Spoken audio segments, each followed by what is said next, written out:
안녕하세요. 오늘도 사연살롱을 찾아주셔서 감사합니다. 30대 중반의 여자입니다. 사연을 들어보면 인생사 세용지마라는 말이 헛된 말은 아닌 것 같더라고요. 마치 제 인생처럼 말이에요. 그리 길지 않은 인생을 살아왔지만 굴곡 있는 인생을 살아왔어요. 저는 부모님 얼굴도 모르고 자랐어요. 미혼모였던 엄마는 젖먹이었던 저를 외할머니 댁에 맡기고 떠났거든요. 제가 자라는 동안 엄마는 한 번도 찾아오지 않았어요. 초등학교 입학식도 외할머니 손을 잡고 가야 했죠. 엄마 아빠 손을 잡고 온 아이들을 보며 얼마나 부러웠는지 몰라요.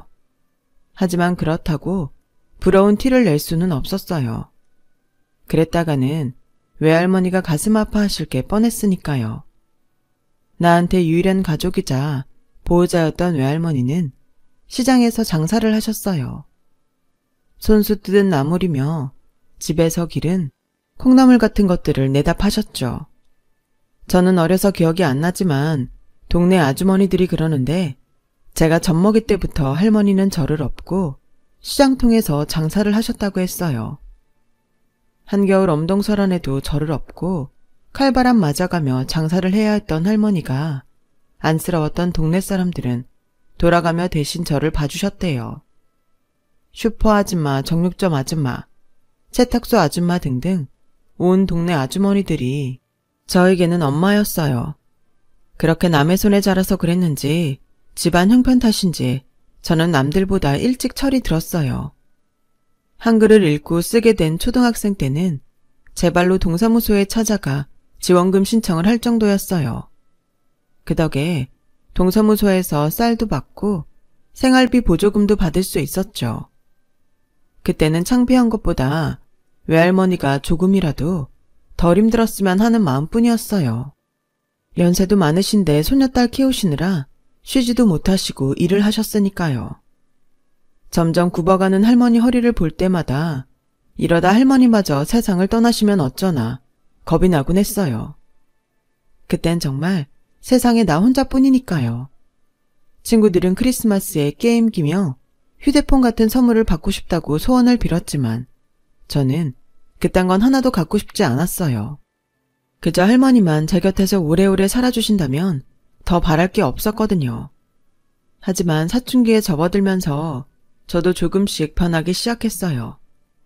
제가 처한 상황이 부끄럽다는 생각이 들기 시작했거든요. 말수도 줄고 친구 사귀는 게 두려워졌어요. 혹시라도 저희 집 사정을 알고 눌리지 않을까 걱정됐거든요. 그래서 저는 학교에서 과묵한 아이로 지냈고 제가 기초생활 수급자라는 사실은 담임선생님밖에는 몰랐어요.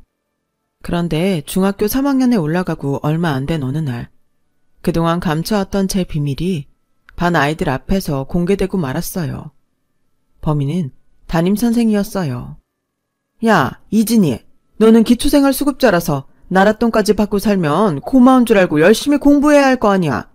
니네 할머니 폐지 주워 키운다며 할머니한테 미안하지도 않니? 집이 가난하면 공부라도 잘해서 할머니한테 효도해야 할 거 아니야. 조회 시간에 중간고사 성적표를 나눠줬던 담임은 아이들 앞에서 제게 큰 소리로 말했어요. 그 말을 듣는데 너무 창피해서 온몸이 땅으로 꺼져 들어가는 것 같았어요. 눈물이 날 것 같았지만 이 상황에 눈물까지 흘리면 더 놀림감이 될 것 같아서 있는 힘을 다해 참았어요.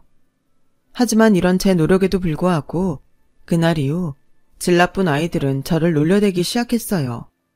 이진이, 니네 할머니 폐지 줍는다며? 우리 집에 안 보는 책 많은데 줄까? 나한텐 쓰레기지만 너희 할머니한테는 그게 다 돈이잖아. 그거 팔아서 짜장면이라도 사 먹어. 너넨 가난해서 그런 거 돈 주고 못 사 먹을 거 아냐. 야, 그러지 마라. 기초생활 수급자라서 나라에서 돈도 나온다는데 짜장면을 못 사 먹겠냐? 지들한테는 심심풀이 장난이었겠지만 조롱을 당하는 저한테는 씻을 수 없는 상처가 되고 말았어요.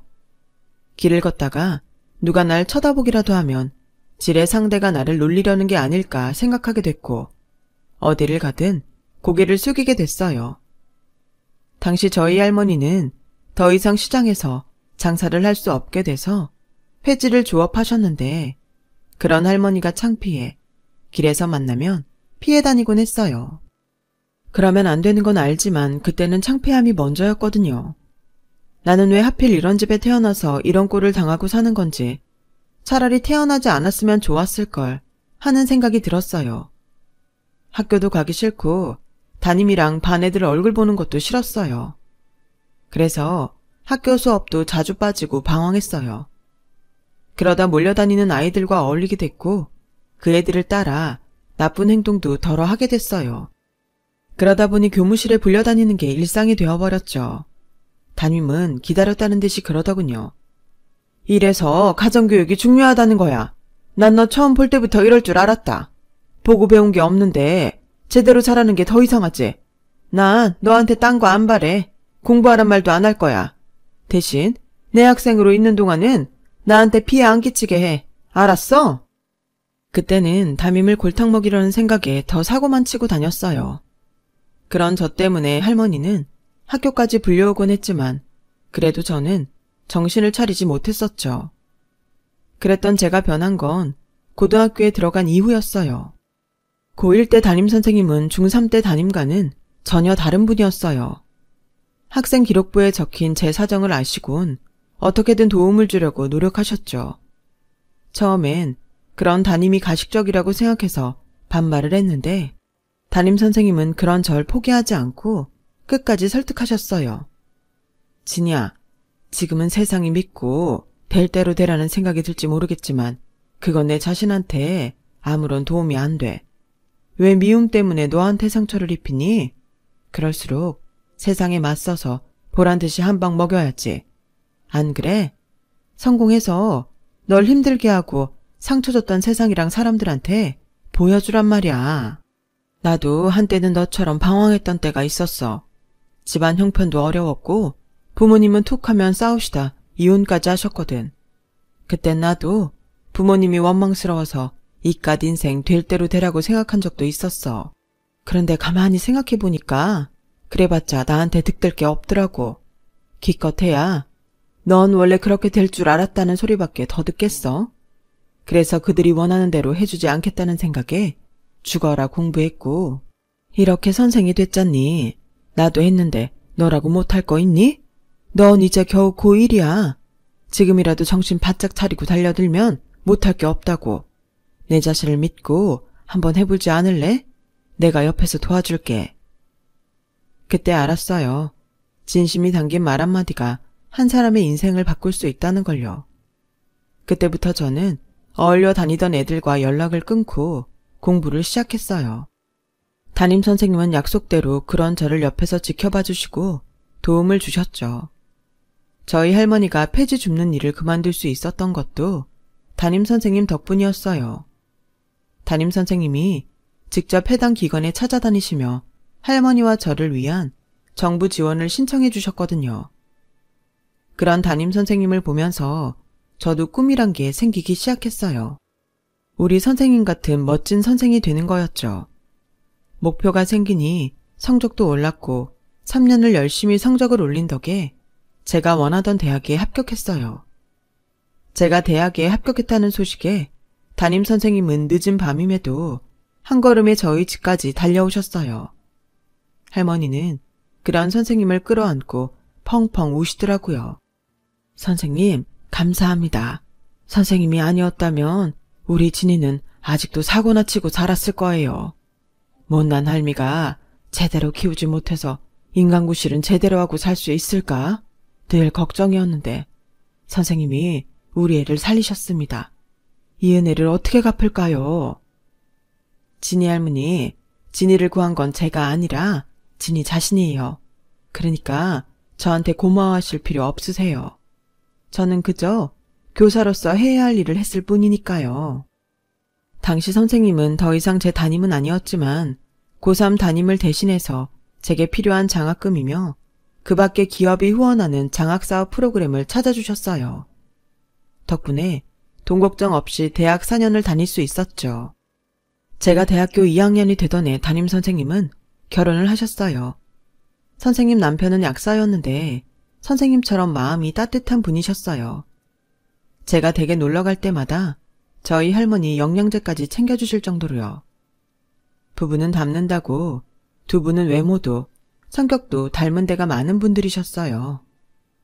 두 분이 사는 모습을 보면 나도 빨리 결혼을 하고 싶다는 생각이 들 정도로 행복해 보였죠.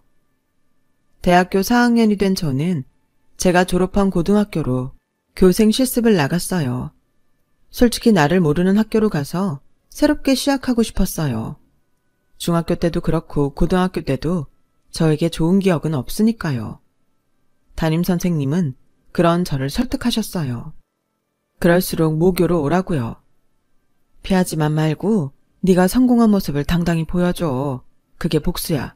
피하기만 하면 네 가슴의 학창시절은 트라우마로 남겠지만 그걸 부수면 승리의 기억으로 남는 거라고.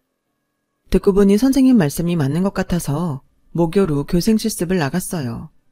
선생님 말씀대로 제가 교생이 되어 학교를 찾아가자 몇몇 선생님들은 꽤나 놀라시더라고요.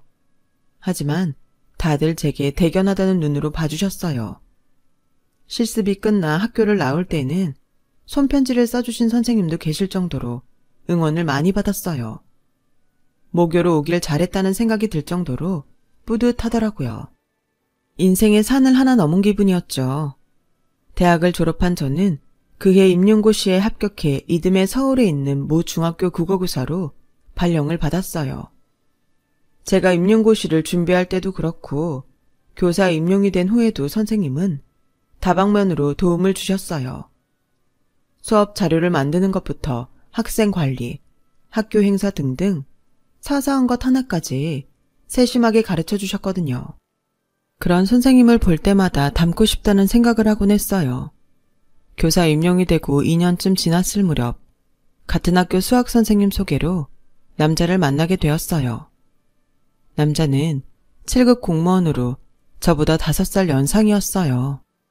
사실 공무원이라고 해서 고리타분하고 재미없는 사람일 거라고 생각했는데 막상 만나보니 성격도 쾌활하고 사고도 깨어있는 사람이더라고요. 괜한 편견 때문에 좋은 사람을 놓칠 뻔했다는 생각이 들 정도로 마음에 들었어요. 상대도 저를 마음에 들어하는 눈치였고요. 그래서 첫 만남임에도 불구하고 버스 막차가 끊길 때까지 함께 했어요. 헤어지는 게 아쉬울 정도였죠. 이후에도 몇 번 더 만남을 갖다가 한 달쯤 지나서 정식으로 사귀게 됐고 1년쯤 지나서는 결혼을 한다면 상대가 이 남자면 좋겠다는 생각을 했어요. 그래서 예전 담임선생님께 남자친구를 보여드렸어요. 제가 연애 경험이 많지 않아서 선생님을 통해 일종의 확신을 얻고 싶었거든요. 다행히 선생님과 선생님 남편분도 제 남자친구가 마음에 드셨는지 자주 집에 불러주셨어요. 선생님과 저는 비록 사제지간으로 시작된 관계지만 시간이 흐르면서 친한 언니 동생처럼 지내고 있었는데 남자친구한테는 그런 모습이 꽤나 신기했나 봐요. 어떻게 고1 때 담임이랑 아직까지 연락을 하고 사냐며 놀라더라고요. 한 번은 선생님 댁에서 저녁을 먹고 집에 가는 중에 이런 말을 하더라고요. 널 만나기 전까지 난 교사라는 직업을 안 좋아했어. 우리 엄마 때문에 그랬던 것 같아. 우리 엄마도 중학교 교사신데 솔직히 내가 보기에 좋은 선생은 아니거든. 어릴 때부터 엄마가 자기네 반 애들 흉보는 걸 들으며 자랐어. 사람들이 생각하는 교사의 모습과는 거리가 멀었지. 내 담임도 우리 엄마처럼 뒤에서는 저런 모습을 하고 있지 않을까 생각하니까 선생이란 직업 자체에 혐오감이 들더라. 그런데 너나 너희 담임선생님을 보고는 내 편견이 사라졌어. 이런 교사들이 있어서 우리나라 교육 현장이 지탱되는구나 했지. 남자친구 어머님이 교사라는 건 그때 처음 알았어요. 평소에 자기 집 얘기를 거의 안 하는 사람이었거든요. 반면에 저는 처음 사귀기로 할 때부터 제가 살아온 얘기를 다 꺼내 보였어요. 내가 이런 사람인데도 좋다면 끝까지 가는 거고 아니면 애당초 시작도 하지 않겠다는 생각에서였죠. 다행히 남자친구는 전자였어요. 제 환경은 상관없이 지금의 내가 중요하다고 말해주었거든요. 그래서 더 남자친구한테 기대를 하게 됐는지도 모르겠네요. 아시다시피 제 학창시절이 불우해서 나를 이해하고 날 그대로 받아주는 친구가 없었거든요. 어떻게 보면 남자친구가 1호 친구나 마찬가지였죠. 그래서 남자친구한테 애착도 강했고 버림받고 싶지 않다는 생각도 강했어요. 나를 낳아준 부모한테 버림받았던 상처가 있어서 그랬나 봐요. 연애를 시작한 지 3년이 넘어가자 슬슬 결혼에 대한 부담이 생겼어요. 남자친구와 결혼 얘기를 꺼내기 시작했거든요. 남자친구와 결혼해서 함께 사는 건 좋았지만 현실적인 문제부터 해결해야 한다는 마음이 더 컸어요. 가장 큰 걱정은 외할머니였어요. 생각 같아서는 할머니를 모시고 살고 싶지만 그건 어디까지나 내 바람이고 남자친구랑 시댁 얘기로 들어봐야 하니까요. 그래서 할머니한테 혹시 엄마랑 연락을 하냐고 물었어요. 그랬더니 자식 버리고 나간 딸년이 뭐가 예쁘다고 연락을 하냐며 화를 내시더라고요. 네 애미는 잊고 살아. 처음부터 없는 사람이다 생각하라고. 널 버린 사람 이제 와 찾으면 뭐래. 찾겠다는 게 아니라 궁금해서 그래. 나 결혼하면 할머니 혼자 살아야 되는 것도 마음에 걸리고. 만나는 사람이 결혼하지? 그쪽 부모도 그러라고 하든? 할머니는 소녀딸 결혼 얘기에 기쁨보다는 걱정이 앞서는 것 같았어요. 아직은 아니지만 만난 지 3년도 넘었는데 슬슬 결혼 생각을 해야 하지 않겠어? 상견례도 그렇고 결혼식 때 혼주석도 채워야지. 그리고 할머니 혼자 살 수는 없잖아. 그 말에 할머니 눈동자가 흔들렸어요. 내 걱정은 하지 말어.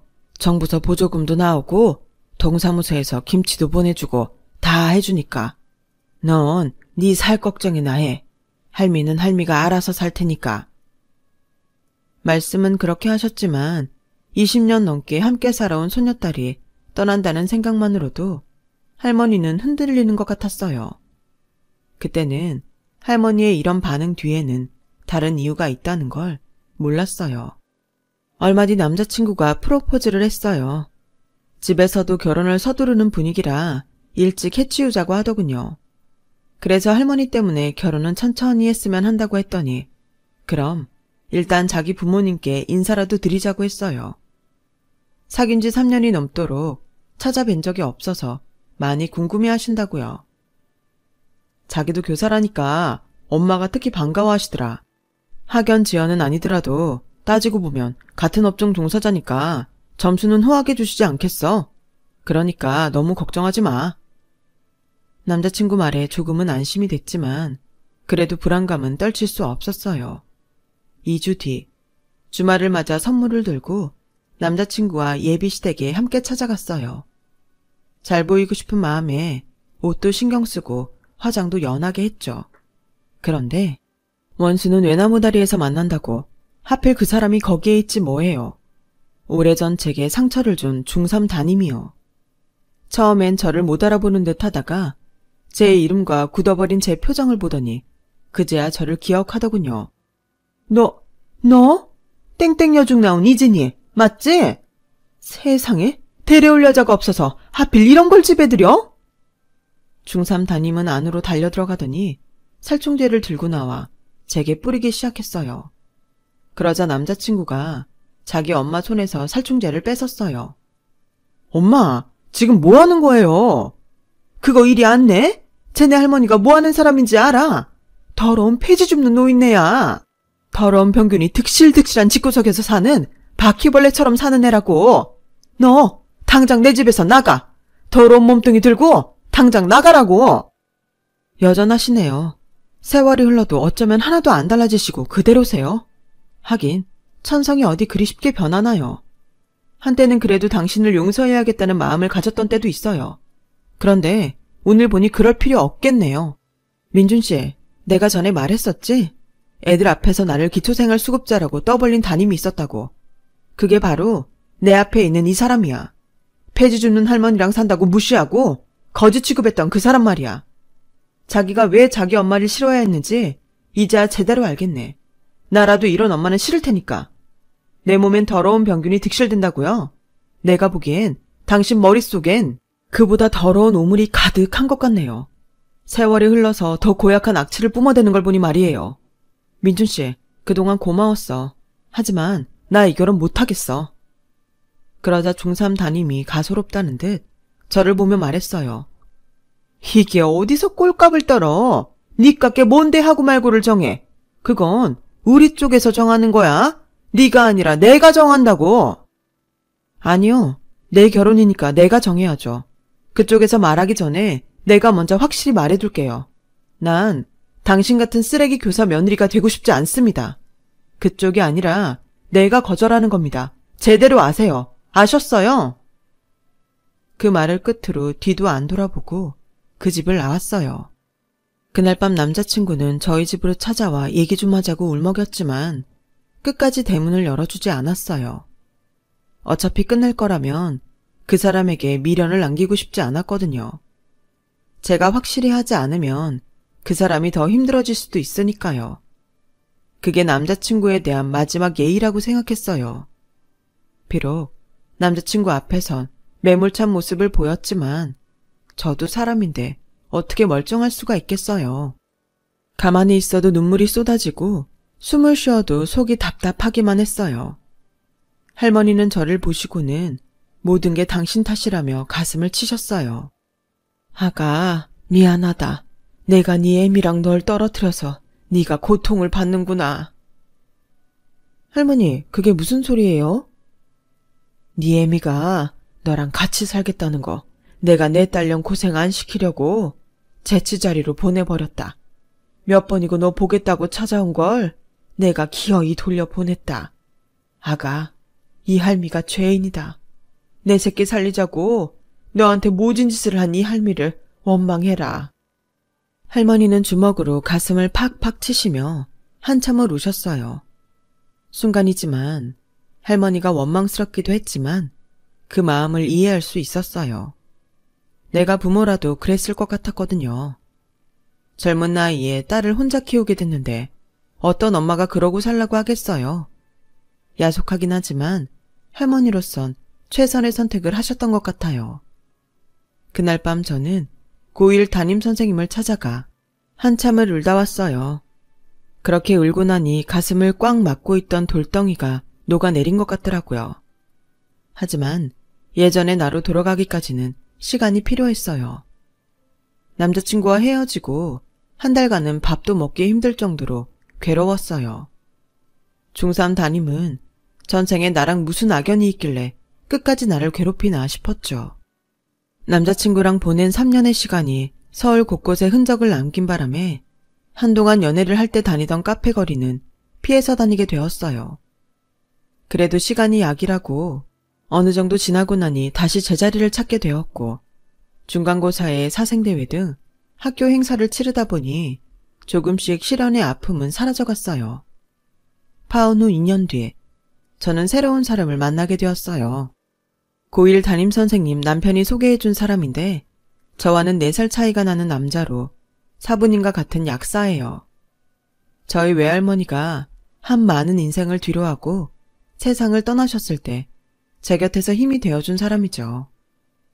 남자친구 집에서는 일찍부터 저를 며느리감으로 찍어두셔서 사귄 지 2년이 지난 지금 내년 봄방학쯤 식을 올릴 예정이에요. 가족이 없는 저를 배려해서 간단히 가족식으로 할 거라서 예식장이며 스드메를 준비할 필요가 없어서 아직 정확한 날짜는 잡지 않았어요. 학교 일정이 나오면 그때 잡으려고요. 그리고 얼마 전 기쁜 소식이 하나 있었어요. 제가 모범교사 상을 받게 됐거든요. 그런데 상을 받으러 교육청에 갔다가 생각지도 못한 일이 벌어졌지 뭐예요. 강당에서 상을 받고 나오는데 로비가 시끌벅적 하더라고요. 교육청 직원들이 하는 얘기를 들어보니 모 여중 교사가 학생들 앞에서 집안 형편이 어려운 한 여학생한테 인신공격에 가까운 폭언을 퍼붓다가 교육청에 고발됐다고 하더라고요.